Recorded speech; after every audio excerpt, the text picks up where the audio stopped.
Hello, shipmates. Welcome to another broadcast here at Greater New Friendship Missionary Baptist Church. As always, we are so excited to have you tuning in, and today we have a special treat for you. Today, the message is entitled, You Can't Get By. So often as believers, we tend to take for granted the grace of God, but God is holding us accountable. Today in our message, as we investigate the Israelites, we're going to see the Israelites enjoying the blessings of God, yet their lifestyle does not reflect a righteous life. And so often, many of us believers, we do the same thing. God is saying today He wants us to acknowledge Him in all of our ways. So let's tune into the message and let's see can we see ourselves. And I'll be right back after the broadcast. For those of you that have your Bibles, look with us in the book of Jeremiah, the 17th chapter. I've been trying to get out of Jeremiah. But God won't let me get out. Jeremiah 17 and 11. Amen. Verse 11, it reads, As a partridge that broods but does not hatch, so is he who gets riches but not by right. It will leave him in the midst of his days, and at his end he will be a fool. You may be seated in the presence of God.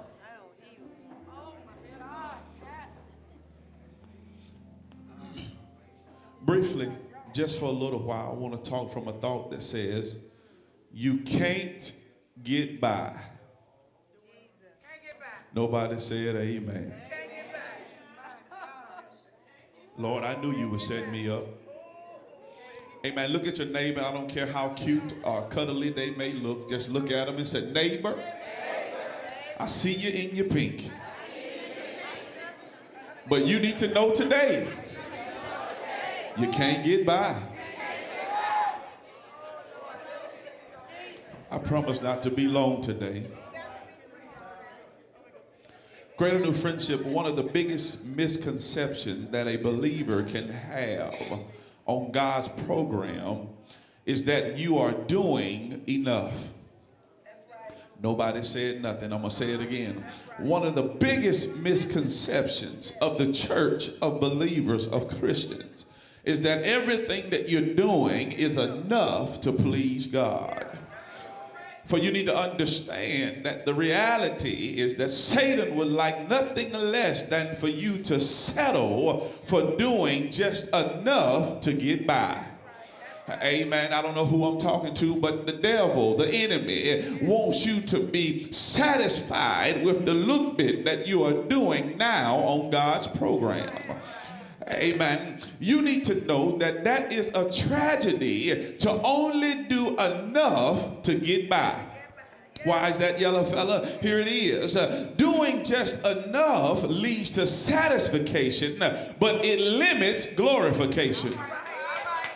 Amen. I'm going to put that out there again. If you're taking notes, you need to write that down. The reason why you don't need to only do enough to get by is because although it brings you to satisfaction, it limits glorification. Anybody know what it means to have glorification? Amen. If you really understood what it meant to have glory, then you would have got excited, and then you would be moved in your heart not just to do enough to be satisfied, but you want to have the glory of God. Okay, y'all gonna really make me preach today. Amen. Here it is. Let me show you the difference in satisfaction and glorification. I remember when I was in elementary school, right there in Pelahatchie, when I was in elementary, and I had turned my paper in. The teacher had gave us some work to do, and I turned in my work, B, and then the teacher graded it. And then she began to pass out the papers and give them back to us. And Big Roy, on my paper, I noticed I had a check mark. And she didn't give me no X's. I had a big check, and I started feeling good about myself. And then I looked over at my neighbor's paper, and Miss Coleman, she had a check mark and a smiley face on her paper. I began to investigate. I began to look down my row. I said, now I got a check mark. Amen. And she got a check. And she had a sticker. She had a smiley face.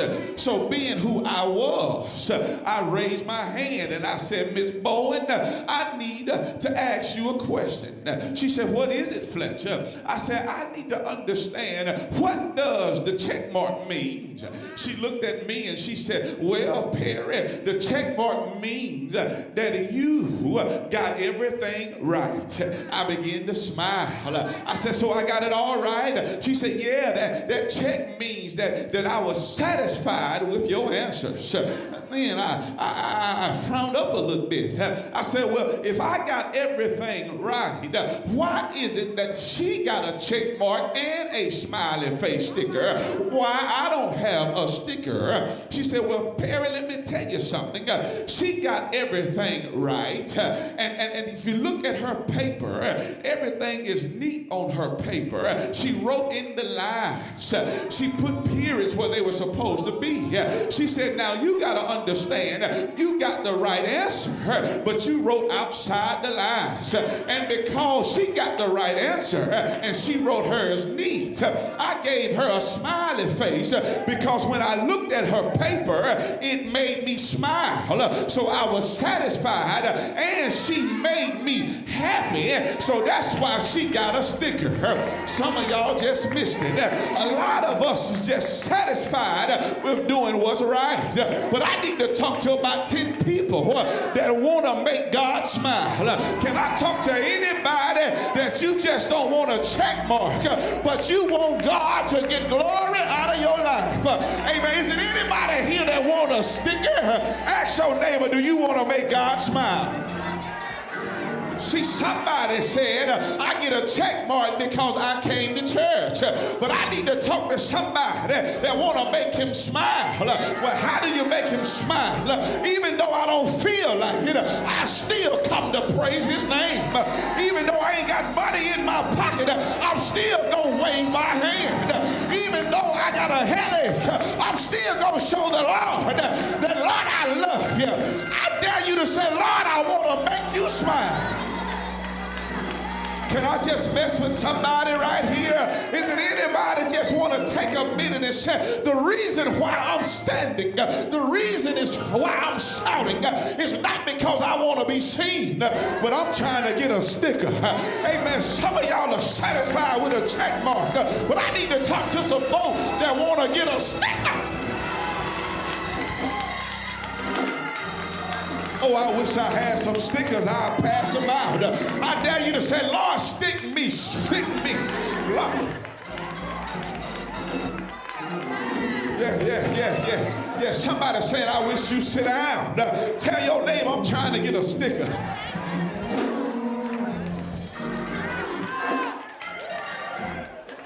I got to slow down. I done messed up and got happy. Oh, yeah, the reason why I go when I'm tired, I don't want to check, I'm trying to get a sticker. The reason why I give when I don't have it, I don't want to be seen, I'm trying to get a sticker. The truth is, I don't care how you feel about me, I just want the Lord to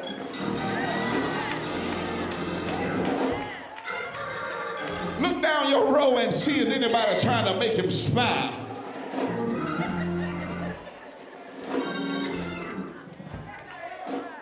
Oh, I ain't gonna get too ill. Watch this. I'm trying to calm down. I got up this morning because I wanted a sticker.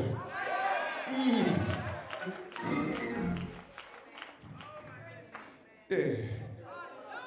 Don't be satisfied with satisfaction that you miss out on glorification.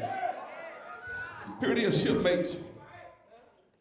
Another drawback that comes along with doing just enough to get by is that in many instances, the task may get complete, but you are left with partial results. Did y'all hear what I just said? Amen. You got to understand that when you do just enough to get by, you may finish the job, but it'll be some stuff that'll be left out. Proven yellow fella, here it is. I asked one of my students, I asked him to wash my car. And he washed the car, and when he came back, I noticed that the tires were still nasty. I said, man, I paid you to wash the car. He said, Coach, I washed it. I said, but the tires, you didn't do the tires. He said, you just said wash the car. Yeah, okay. Here it is. Amen. You got to understand that there are a number of people in the body of Christ. Amen. They will do just enough to get by, but that doesn't mean that they completed the entire task. Oh boy, I'm going to get in trouble right here. You got to understand that because of this principle, amen, there's an alarming number of people within the body of Christ living their life with partial results. Let me make sense. I'm finna come home right there. Amen. There's a lot of people, because they are doing just enough, their life is an indication of only partial results. What are you talking about? Let me go to the Bible. Here it is. That's how it is, Brother Gill, that Noah can be a deliverer and a drunk. Y'all don't want to say amen right there. That's how Brother Deacon Judas can be a disciple and a deceiver. I'm talking, somebody say he talking about living with partial results. Y'all ain't gonna help me preach. That's how Gomer can be a first lady and a call girl. I wish I had a church up in here. Amen. Okay, y'all say I'm talking about the Bible. Let me come on and talk about us. That's how people can talk one way and live another. Somebody say partial results. Y'all gonna catch it in a minute. That's how folk can show up on Sunday and be absent on Wednesday. I'm gonna preach to the lights up in here. Amen. I'm talking about partial results. That's how folk can love on you in your face and hate on you behind your back. Anybody know anybody that's living partial? Oh, y'all ain't said nothing right there. Amen. There are a number of folk that'll say one thing, but they'll do another. It's because they're living with partial results. You need to understand who you are on Sunday. You ought to be the same person on Monday. I found out, Greater New Friendship, that when you live your life just to get by with partial results, you end up having a pilot spirit. Let the church say pilot spirit. Oh, I ain't gonna get no amen this Sunday. Amen. You do know who Pilate was in the Bible, right? Y'all know the story of Pilate. Watch this, Mother Armstrong. Pilate had the power to pardon Jesus, or Pilate could punish Jesus. Yet Pilate chose to wash his hands. I'm going to let that sit there for a few seconds. Amen, amen. I'm going to say it again because we didn't quite get it. Amen. Pilate, he had the power. Pilate was the man. He could pardon Jesus. He could say, Jesus, you can go free. Or he could say, punish him. Yet Pilate didn't do anything. Pilate said, I'm just going to wash my hands and leave it up to you. What are you saying, yellow fella? There are a lot of folk right now, believers in the church, just like Pilate, they have the power to do something, but yet they are washing their hands. Y'all ain't saying nothing. You got the power to tell somebody what you're doing is wrong, but yet you just wash your hands. You have the power to solve the problem, but yet you act like you don't see what's going on. You have the power to tell that Negro in your house, get up and go to Sunday school, but yet you just wash your hands. You have the power to stop doing what you're doing, but yet you just ask your neighbor, do you just wash your hands?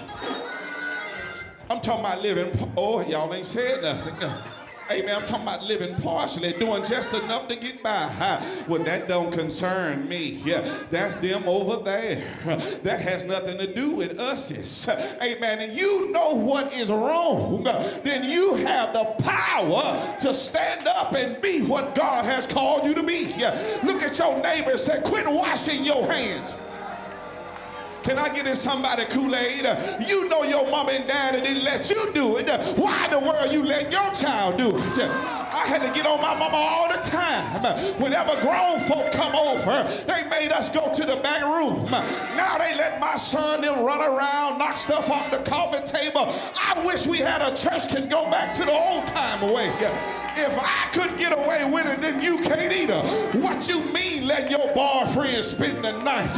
You better get your rusted butt up out of here at 10 o'clock and act like you got some sense. I couldn't say the word lie in my house. I better not act like I won't talk back. Now we talk back, mama, you know I was playing. No, ain't no playing. What you say? The matrix.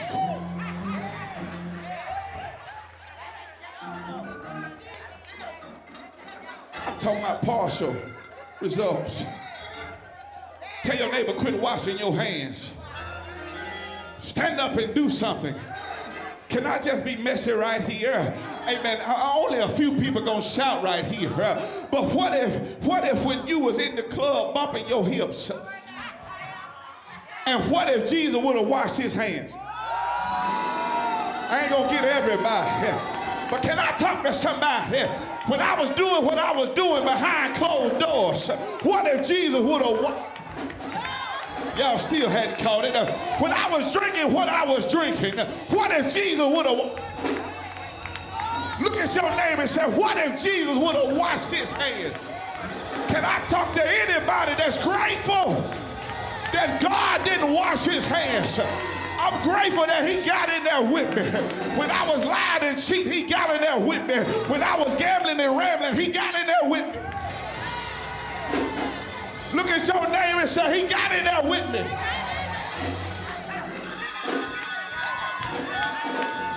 Boy, he got in there with me.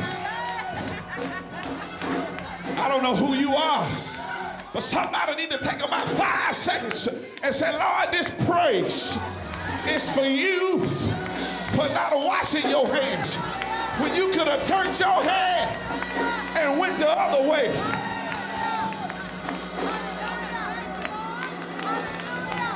Could have.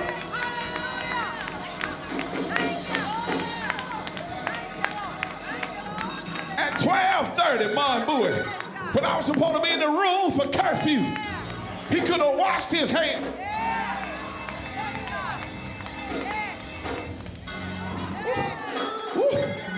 Y'all quit. I can't preach long. Woo. Come on, Mona, you supposed to tell me the time. Here it is. Watch this. Y'all sit down. I'm about through. I promise you I'm about through. Every morning when I wake up, I realize he could have.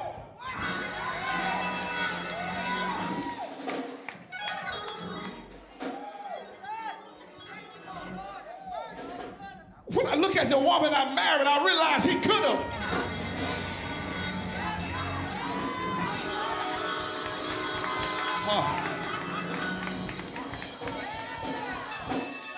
When I drive up to Friendship and I can park in the spot that say pastor, I realize he could have.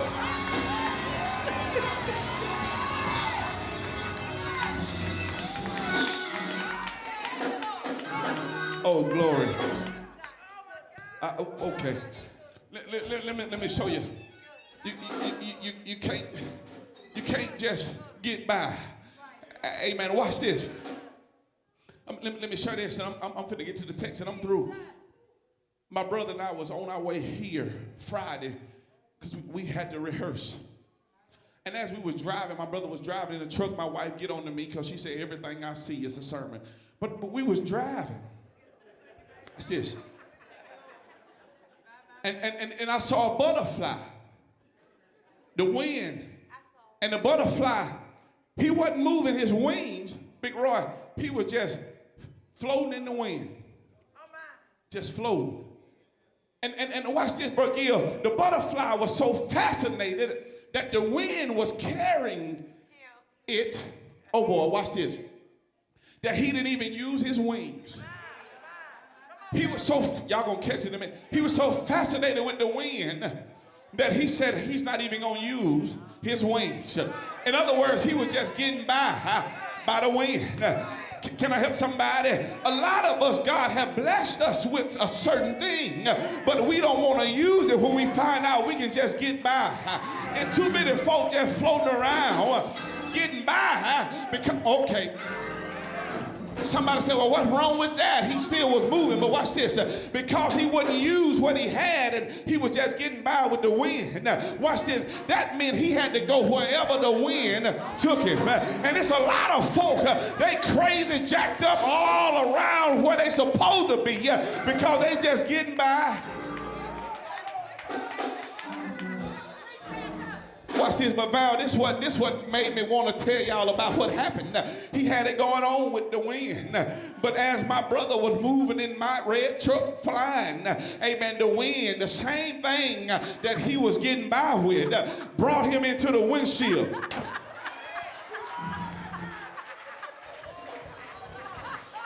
Watch this. The very thing that was helping him get by was the very thing that brought him to his benediction. And I don't know who I'm talking to, but the very thing you using just to get by is going to be the very thing that carry you to an early grave. Can I help somebody? Quit getting by on mama. Quit getting by on dad. Quit getting by on people. You better start using what the Lord has.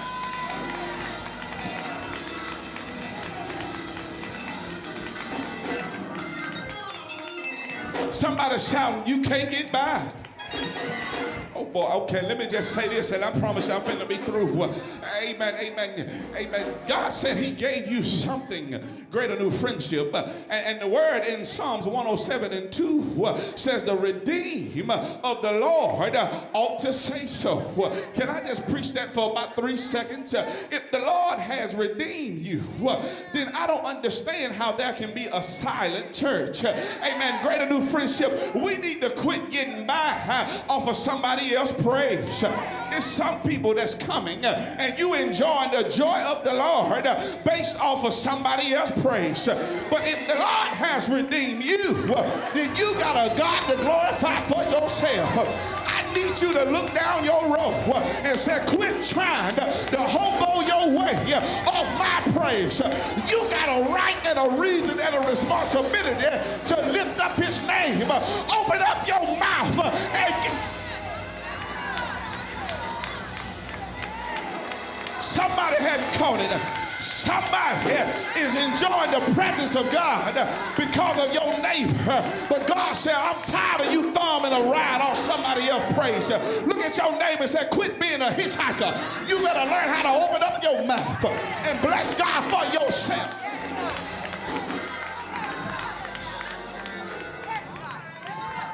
Somebody waiting on you to shout. Tell them, quit waiting on me. Go. Sit down here. I got to be through. I love PJ, but PJ gonna have to learn how to call on Jesus for himself. I'm trying to get there. I'm through. I'm gonna say this, and I got to be through. Friendship, as we continue to review the diary of Jeremiah, it's here in chapter 17 that God is now reviewing and reflecting on the past actions of Judah. Did y'all hear what I said? I'm gonna close it. I ain't gonna get to it all. Watch this.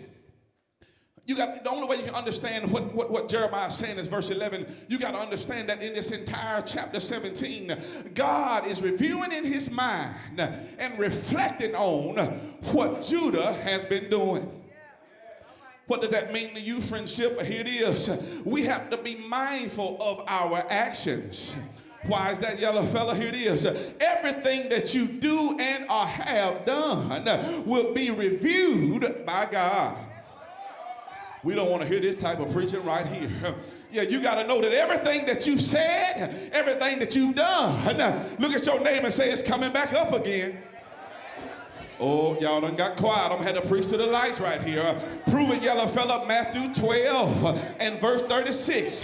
The word said, Jesus said that every idle word, come on, Bible readers, that man shall speak, they shall give an account thereof in the day of judgment. Somebody say you can't get by. Amen. That means the stuff that you said last night, the stuff that you're saying right now, the stuff that you did last year, God said, I remember. Okay, y'all don't want to hear this type of preaching. See, I understand, friendship, that many believers struggle because they suffer from ODB syndrome. Somebody say ODB. Amen. But Trey know what ODB is. Watch this. Amen. If you know anything or know anybody that's a police officer, whenever they're not working, they consider to be off duty. ODO, an off-duty officer. And the thing about an off-duty officer, watch this, they can do some stuff when they're off duty that they could normally do when they were on duty, and it won't be held against them.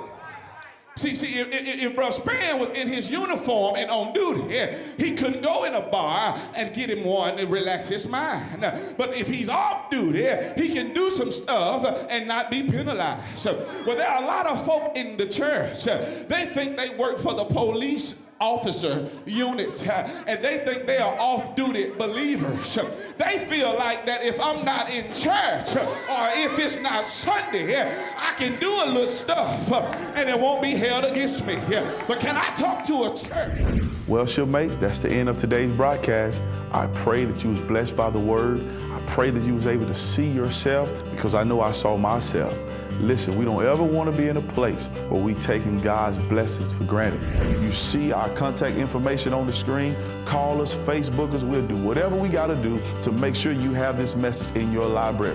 Until next time, look, keep praying. And remember, you are always welcome at the ship, the place where you can find friendship, fellowship, and most importantly, worship. And today, as we say farewell, it's my prayer as always that you was blessed by the word.